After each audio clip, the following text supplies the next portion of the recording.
Bienvenidos a Estudio 7, texto, idioma y mensaje en solo 7 palabras, texto, idioma y mensaje en solo 7 minutos.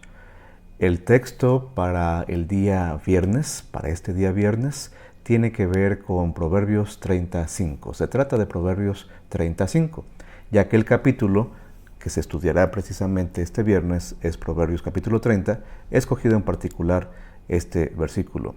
El versículo dice de la siguiente forma: toda palabra de Dios es pura, es escudo a los que en él esperan. Este texto es muy singular, ya que si tú buscas en el idioma original las palabras que se usan en él, podríamos decir que la mayor parte de estas palabras son únicas en el libro de Proverbios. De hecho, todo el capítulo es algo diferente o muy peculiar, ya que si tú vas al inicio del capítulo encontrarás que este capítulo o que esta sección de Proverbios son palabras de Agur. Esta sección contiene las palabras de Agur. Nadie sabe a ciencia cierta quién fue Agur. Hay algunas ideas, algunas propuestas, sin embargo, sin entrar en esos detalles, ya que no es el propósito de este tipo de estudio que estamos llevando a cabo aquí, quiero decirte que eso ya lo hace diferente. No es Salomón quien habla, no es un personaje conocido el que está hablando aquí, y de hecho, la forma en la que él mismo se describe también nos hace pensar que es un personaje ciertamente singular. Lo que dice el versículo 2 es que este hombre se califica como un hombre rudo. Ciertamente más rudo soy, dice Proverbios 32, más rudo soy yo que ninguno, ni tengo o no tengo entendimiento de hombre. Si tú buscas allí la descripción otra vez en el idioma original, encontrarás que él se está describiendo básicamente como una persona de muy poco entendimiento, pero el versículo 5 en particular, que es el versículo que quiero enfatizar, otra vez nos lleva no a vernos a nosotros mismos, sino que aquí el autor de este capítulo nos lleva a ver a Dios y a su palabra. Toda palabra de Dios es pura. Permíteme ir haciendo entonces algunas anotaciones de lo que estamos diciendo aquí. Cuando el autor habla de la palabra, él está hablando de un término, como ya dijimos, que es poco común. Es un término que realmente aparece mucho en el contexto de la poesía bíblica. Incluso toma en cuenta que el término usado aquí como palabra es el mismo término que usa el salmista en el Salmo 119, no una vez, sino muchísimas veces, pero especialmente en ese versículo tan famoso que dice: en mi corazón he guardado tus dichos. Tu palabra, diría aquí, pero en el Salmo 119 dice tus dichos, para no pecar contra ti. De esa palabra está hablando aquí Proverbios 30. Por eso mismo, si tú rastreas la frase, ya no la palabra, sino la frase palabra de Dios es pura, encontrarás que la característica de ser pura de la palabra tiene que ver con ser pasada por un crisol. ¿Sí? Aquí el proverbista está yendo a la idea del trabajo de un herrero. Cuando un herrero lleva cierto metal, cierto producto al crisol, al horno, y hace entonces que eso quede refinado.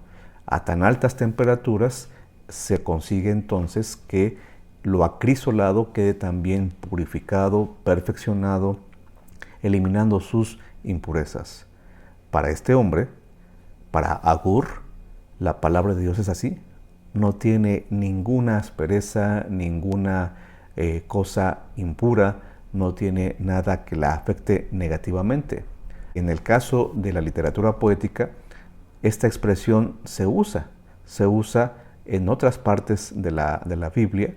Y mira aquí entonces lo que te presento en cuanto a Proverbios comparado con el Salmo 18. Mira cómo dice el Salmo 18. Salmo 18, versículo 30. En cuanto a Dios, perfecto es su camino. La palabra de Jehová es acrisolada. Básicamente estas dos expresiones son las mismas. Y esto nos lleva ya a ir entendiendo que el autor de Proverbios 35 conocía entonces el libro de los Salmos. Él tiene perfecta consonancia en lo que dice, en lo que expresa, con lo que dice ya el salmista David en el Salmo 18, como lo estás viendo en pantalla. Es escudo a los que en él esperan, dice Proverbios 35, Y por su parte, el Salmo 18 dice también, es escudo a todos los que en él esperan. ¿De qué se trata esto? Se trata de entender que el proverbista ha sido afectado por la palabra. Él dice, yo soy una persona que por mí mismo no entiendo mucho. No tengo la capacidad de decir, yo ya entendí, yo soy muy inteligente, soy muy sabio. Pero hay algo que sí ha hecho el proverbista.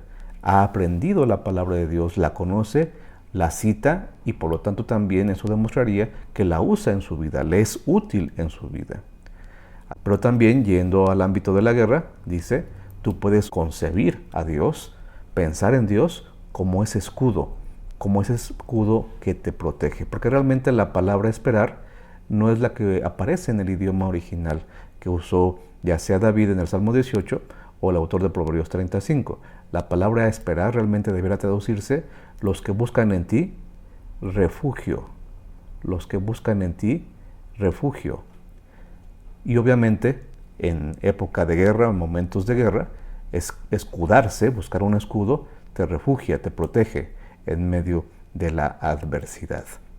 Sí, este hombre ha apreciado tanto la palabra de Dios, no solamente porque la conoce, sino también porque ha experimentado en su vida cambios y ha encontrado utilidad, provecho y por supuesto beneficio, bendición, al estudiar y poner en práctica la palabra de Dios. Una palabra que es acrisolada, sin imperfecciones, perfecta, pura, pero también la palabra de un Dios en el cual te puedes refugiar sin ninguna duda de que Él va a hacer su parte de protegerte, de estar siempre como tu escudo. El mensaje para esta ocasión entonces lo podemos mencionar de la siguiente manera. Si aprecias la palabra, tu vida cambiará. Agur lo sabía. ¿Tú lo sabes?